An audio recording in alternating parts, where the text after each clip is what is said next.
இப்போ பாருங்கள், இப்போ வீடே மணக்க மணக்க ஆரோக்கியமான வெந்தய குழம்பு ரெடி. அனைவருக்கும் வணக்கம். இப்போ நம்ம வெந்தய குழம்பு ரொம்ப சுலபமாக ஈஸியான முறையில் எப்படி வைக்கிறதுன்னு பார்க்கலாம். அதுக்கு தேவையான பொருளை பார்த்துக்கலாம்.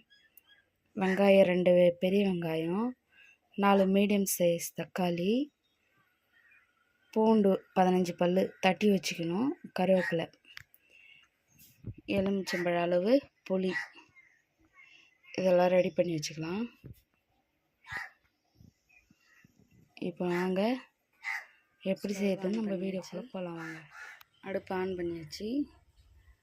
இப்போ கடாயை வச்சாச்சு.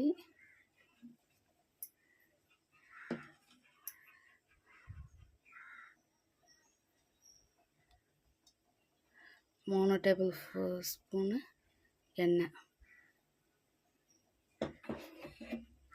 ஊற்றிக்கலாம். எண்ணெய் சூடாகட்டும். எண்ணெய் சூடாகிடுச்சு. இப்போ நம்ம கடுகு வெந்தயம் போட்டுக்கலாம்.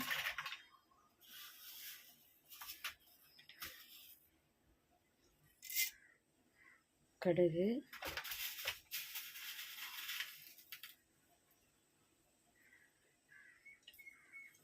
ஒரு ஸ்பூனுக்கு வெந்தயம் சேர்த்துக்கலாம்.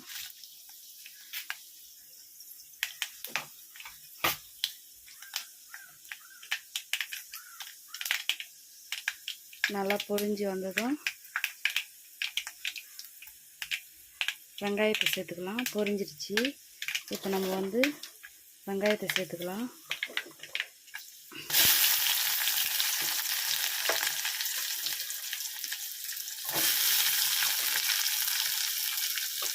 கூடவே ஒரு கொத்து கருவேப்பிலையும் சேர்த்துக்கலாம்.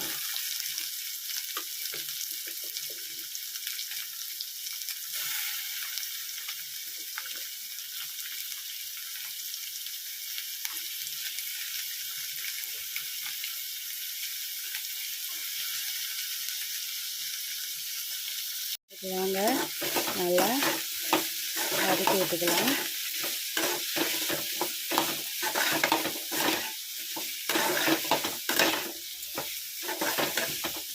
வெங்காயம் நல்லா ப்ரௌன் கலரில் வதங்குற வரைக்கும் நல்லா வதக்கிடுங்க.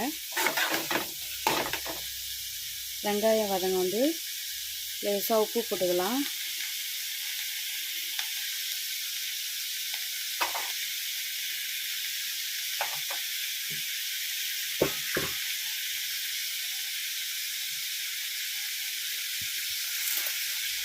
கொஞ்சமாக கல் உப்பு போட்டு வதக்கிக்கலாம். உப்பு போட்டால் கொஞ்சம் சீக்கிரமாக வதங்கிடும், அதனால் உப்பு போட்டு வதக்கிக்கலாம்.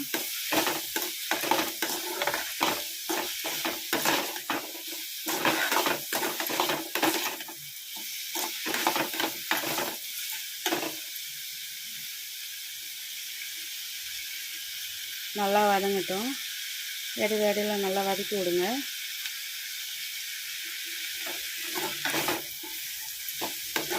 நல்லா ப்ரௌன் கலரில் வதங்கணும். அப்போ தான் குழம்பு டேஸ்ட்டு கொடுக்கும்.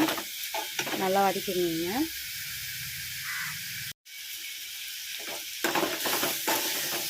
பாருங்கள், ஓரளவு வதங்கி வந்துருச்சு. இந்த ஸ்டேஜில் இப்போ நான் தட்டி வச்சுருக்கிற பூண்டு இதில் சேர்த்துக்கலாம். இப்போ சேர்த்தா தான் பூண்டு வதக்கக்குள்ளே நல்லா மணமாக வரும், வாசனையாக இருக்கும். பூண்டு சேர்த்துக்கலாம். பூண்டு சேர்த்தாச்சு. நல்லா வதக்கி விடுங்க.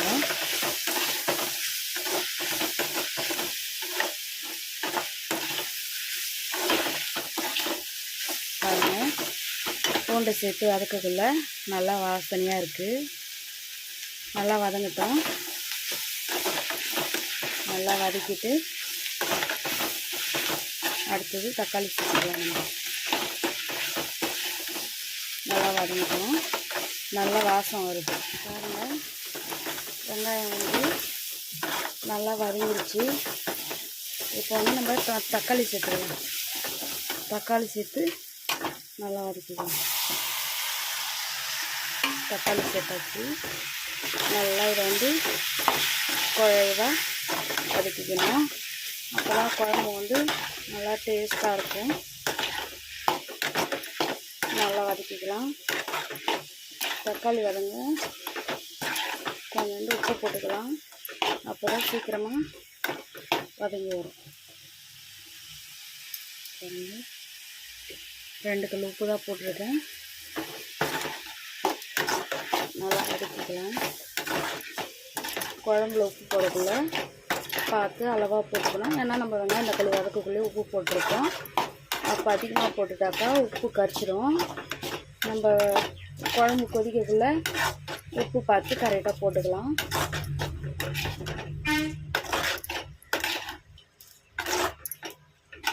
நல்லா வதங்கட்டும்.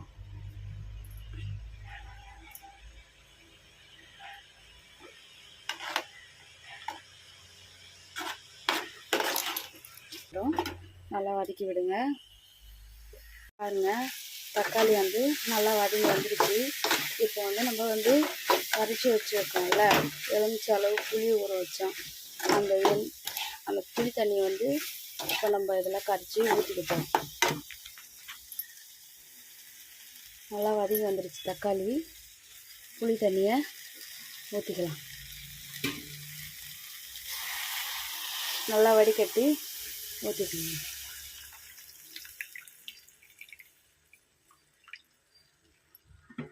புளி தண்ணி ஊற்றி வச்சு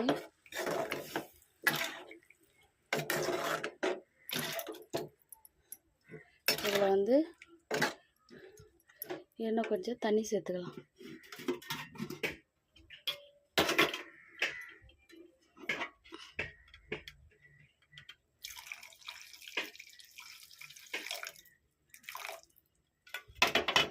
தண்ணி சேர்த்தாச்சு.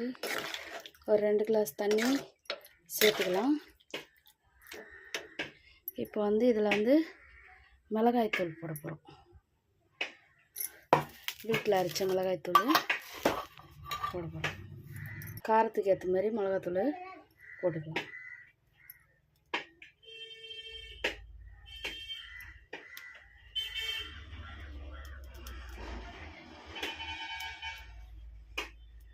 நான் வந்து 3/4 ஸ்பூன் போட்டிருக்கேன் மிளகாத்தூள்.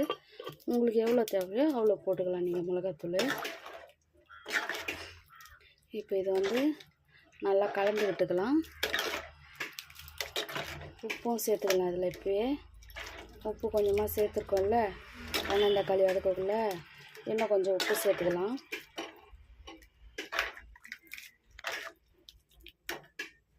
உப்பு சேர்த்து கலந்து விட்டுக்கலாம். உப்பு பாருங்கள், இந்த அளவுக்கு சேர்த்துக்குங்க. உங்களுக்கு தேவையான அளவுக்கு உப்பு சேர்த்துக்குங்க.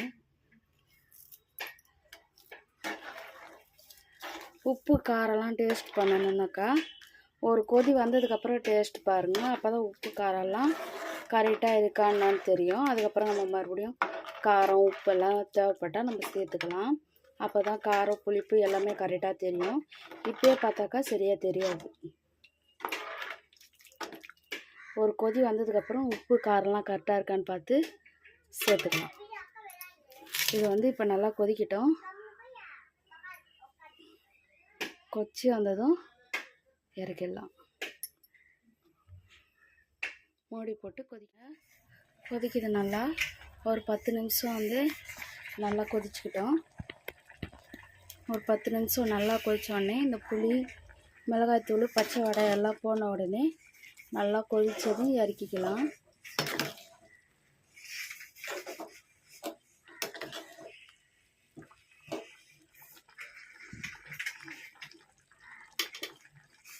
நல்லா ஒரு 10 நிமிஷம் கொதிக்கட்டும்.